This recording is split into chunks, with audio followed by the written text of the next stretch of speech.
한동훈 전 비대위원장을 대통령실에서 윤석열 대통령이 지난 금요일 날 네. 비서실장을 통해서 초청을 했습니다. 네. 오늘 그러니까 월요일 오찬을 함께 했으면 좋겠다고 초청을 했는데 네. 한동훈 전 비대위원장 측에서 건강상의 이유로 거절을 했습니다. 여러 가지 얘기들이 나오고 있는데 아마 이제 총선 과정에서 한 2번 정도 윤한 갈등이라고 표현되어지는 그런 갈등들이 좀 비춰졌고요. 네. 총선 이후에 책임론을 가지고 좀 논란이 있었습니다. 네. 이게 윤석열 대통령의 책임이냐 아니면 한동훈 전 비대위원장의 책임이냐. 물론 대리전 양상이긴 했습니다만 그런 논란들 때문에 좀 불편한 심리가 있는 게 아닌가 하는 지금 전망이 나오고 있는 상황입니다. 혹시 모르긴 모르겠지만 박성배 변호사님, 한동훈 전 비대위원장이 윤 대통령한테 삐친 걸까요? 토라진 걸까요? 서운한 걸까요? 다 같은 거기서 같은 비슷한 말입니다만 어쩌습니까 지금? 이 총선 참패의 책임 소재를 두고 윤석열 대통령과 한동훈 전 위원장 간의 이견이 있는 것 아닌가 이러한 관측이 나오고 있는데 관련해서 윤 대통령과 홍준표 대구시장 간의 독대 오찬도 주목을 받고 있습니다. 두 사람이 지난 16일 독대 만찬을 가졌고 네. 이 총선 패배 원인과 국정 방향을 논의했다고 합니다. 그런데 이 사실은 이틀 뒤에나 공개됐는데 그 다음 날 19일에 윤 대통령이 한 전 위원장에게 오찬을 제안했었거든요. 그동안에 홍 시장의 한 전 위원장 비판은 거세져 왔습니다. 예를 들어 셀카 찍으며 대권 놀이나 했다, 폐쇄자다, 다시는 우리 당에 얼씬거리지 마라. 그러다가 지난 20일에는 결정적으로 한동훈은 윤석열 대통령을 배신한 사람이라고까지 언급을 했습니다. 보세요. 시점이 앞서 보세요. 만약에 우리가 이제 해석이지만 홍준표 시장과 윤석열 대통령이 만찬 독대 단둘이 만났다는 거예요. 근데 보세요. 그게 지난 16일 날 홍준표 시장과 4시간 정도 만찬, 정말 여유 있게 만찬한 거죠. 저녁 먹은 거잖아요. 밥도 먹고 뭣도 먹고 얘기도 하고 한 4시간 만찬이면 정말 넉넉하게 한 거죠. 근데 보세요. 그 사실이 이틀 뒤에 공개됐고 한동훈 전 비대위원장한테 점심 먹읍시다 라고 제안한 건 또 그 다음날 19일이에요. 여기에 대해서 지금 보세요.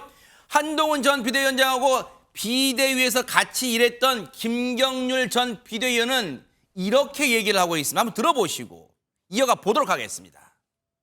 네, 이렇게 아무리 지금 한 위원장이 백수 상태이지만 예. 금요일 날 전화해서 월요일 오찬을 정하기로 했다는 건 조금 전 그 부분이 좀 이해가 안 되고요. 그분을 대통령이 먼저 만났단 말입니다. 네. 한동훈 위원장이 좀 서운할 수 있겠다. 그렇지 않을까요? 그러니까 뭐 제가 한동훈 위원장의 뭐랄까요? 개인적인 성격 이런 건 잘 모릅니다만은 서운할 것 같습니다. 예. 그리고 나오는 말들이 예. 회담을 마치고 나서 홍준표 시장의 발언들이 예. 대단히 또 세잖아요. 그렇죠. 예, 배신자다 뭐 이런 게 나오는 말들이 예, 있으니까 뭐 인간적인 서운함은 분명히 있을 것 같습니다.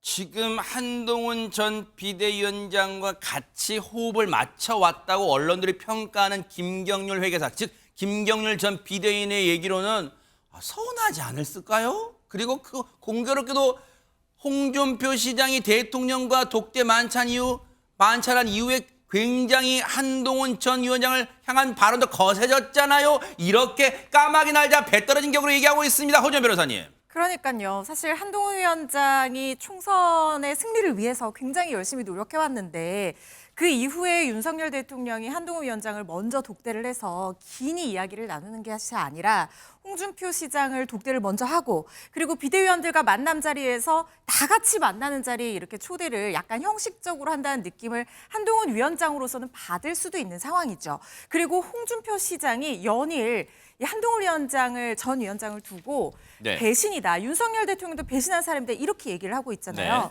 여기에 대해서 한동훈 전 위원장이 사퇴 이후로 처음으로 침묵을 깨고 SNS 입장을 밝혔습니다. 그래요? 네. 배신이라는 단어에 굉장히 방점을 두는 그런 모양새였는데 정치인이 배신하지 않아야 할 대상은 국민뿐이다. 잘못을 바로잡으려는 노력은 배신이 아니라 용기다. 단 사심이 없고 신중하기만 하다면 이라고 얘기를 해서 홍 시장의 발언에 대해서 뭔가 반박하는 의견을 목소리를 낸 것이다라는 해석이 우세합니다. 야, 이게요. 일단 분위기는 심상치 않아요. 보세요. 굳이 여러분 이게 이제 정치라는 게 여러분들 아시겠지만 형식, 내용도 중요합니다. 형식 같은 게 굉장히 중요한데 보세요. 지난 16일 날 홍준표 시장과는 독대로 만찬을 했어요. 4시간 정도. 근데 이 19일 날 한동훈 전 비대위원장한테는 점심 먹읍시다. 다음 주 월요일 날, 그냥 오늘 22일 날 다음 주 월요일 날 먹읍시다. 라고 한 게 그냥 독대 점심 같이 둘이 먹읍시다 아니에요. 비대위원들. 이 선거를 같이 치렀던 한동훈 전 비대위원장을 비롯한 비대위원들 수뇌부들 고생했으니까 오세요 먹읍시다.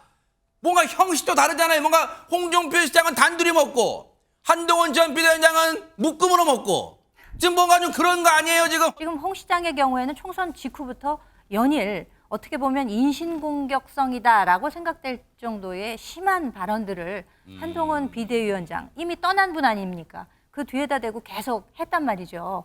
그렇기 때문에 그 자체에 대해서도 좀 비판적 시각을 가지고 계신 분들도 계셨을 거예요. 네. 홍 시장이라 하면 5선 의원이시잖아요. 5선을 지내셨고 당 대표도 하시고 대권 후보에 경남지사 2번 하셨죠. 시장도 지금 하고 계십니다. 그렇다고 하면 본인이 임무도 많이 맡았었지만 이건 어떻게 보면 당에서 상당한 혜택을 입은 분 아니겠습니까? 그렇다고 하면 나이 차이도 한 20여 살 정도 나는 까마득한 정치 후배 한동훈 비대위원장에 대해서 잘 추스를 하고 격려는 못 해줄 망정 이와 같이 비판의 목소리를 쏟아내다 보니까 사실 이 자체에 국민들께서 보시기에도 저 내분 양상 아니야? 감정 싸움 하는 거 아니야? 이러면서 좋은 시선을 보낼 리가 없겠죠. 그러니까 참 좀 아쉬운 대목이 아닐 수 없습니다. 한동훈 장관이 총선 나올 거다, 안 나올 거다 말들 많아요. 홍 시장님 의견은 어떠십니까? 질문 자체가 덜이다. 그러니까 누구를 특정인으로 할 필요가 뭐 있냐 이 말이야. 아유, 한동훈 장관 이야기는 별로 하고 싶어 하지 않으시는 것 같고. 말을 그래 하면 안 되죠. 이 전화 끊읍시다. 이상하게 말을 돌려가지고 아침부터 그래서. 아이고 죄송합니다. 아니 그러면요. 아이고, 홍 전화 시장님. 끊습니다. 아니 홍 시장님. 청취자들 듣고 계시. 어머. 한동훈 비대위원장에 대해서는 내가 일체 말을 안 하죠. 말 안 듣고 비껴나가니까 인명권자가 화가 좀 나겠죠. 그게 무슨 충돌입니까? 일방적인 상하강인데. 그러니까 그건 충돌이라고 할 수도 없죠. 반기를 강하게 들 수 있는 배짱이나 있어요. 나는 그런 생각 초도 안 해요.